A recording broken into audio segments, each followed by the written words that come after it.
Best thing we can do is try to meet people where they're at and hopefully give them a leg up. A new 270,000 square foot food distribution center is now up and running in Aurora. I'm glad you're with us tonight. I'm Shannon Ogden. Food Bank of the Rockies says this facility designed to meet the growing need of those facing food insecurity in Colorado and Wyoming.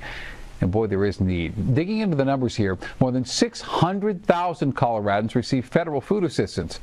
1 in 8 people and 1 in 7 children live with food insecurity in Colorado. Denver 7's Claire Lavazorio was at today's ribbon cutting and explains the impact this place will have. We're inside the new distribution center in East Aurora. Just take a look at the size of this place. It more than doubles the amount of cold food storage. We're finding out how it hopes to make an even greater impact in our community. This new distribution center could not have come at a better time. At a time when 1 in 8 Coloradans are living with food insecurity, the largest hunger relief organization in the region is opening the doors to a new distribution center. On Thursday, Colorado's governor, I want to thank everyone, Aurora's mayor, a home of innovation, diversity, and allies from the state capitol. Super excited to be here. Celebrated the grand opening of Food Bank of the Rockies' new distribution center in East Aurora. CEO Aaron Pulling says it's a considerable upgrade from the former facility, where oftentimes they'd have to turn away donations because of a lack of space. This is a huge day for Food Bank of the Rockies. I would say the biggest day in our 48-year history. Taking a closer look, the new hub offers double the amount of cold food storage, triple the volunteer capacity, and quadruple the amount of kitchen space. Pulling explains why this opening comes at a critical time. What we often are losing sight of is while that government shutdown and that pause in SNAP benefits has ended, we are still seeing a federal reduction in SNAP benefits. It's expected to double the need for food banks and food pantries. Those like Emily Stromquist see that need every day. Describe the need to me, Emily, what we're experiencing right now in our community. It is more intense than I've seen in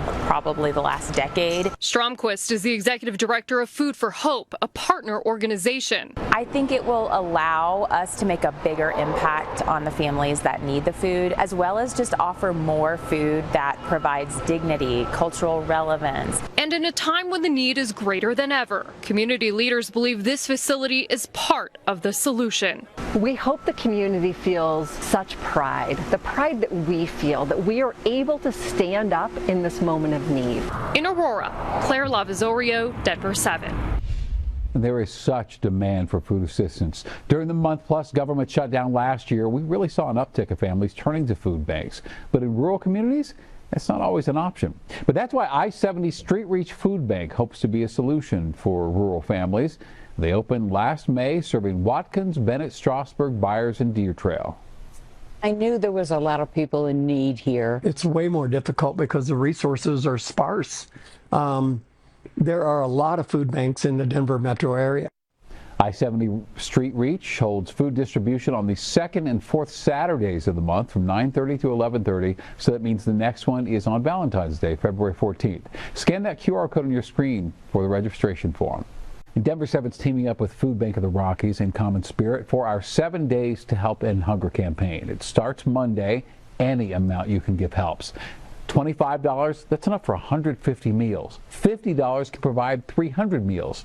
$250 means 1,500 meals given to those people who need it here in Colorado. I encourage you to go to denver7.com/gives to learn more.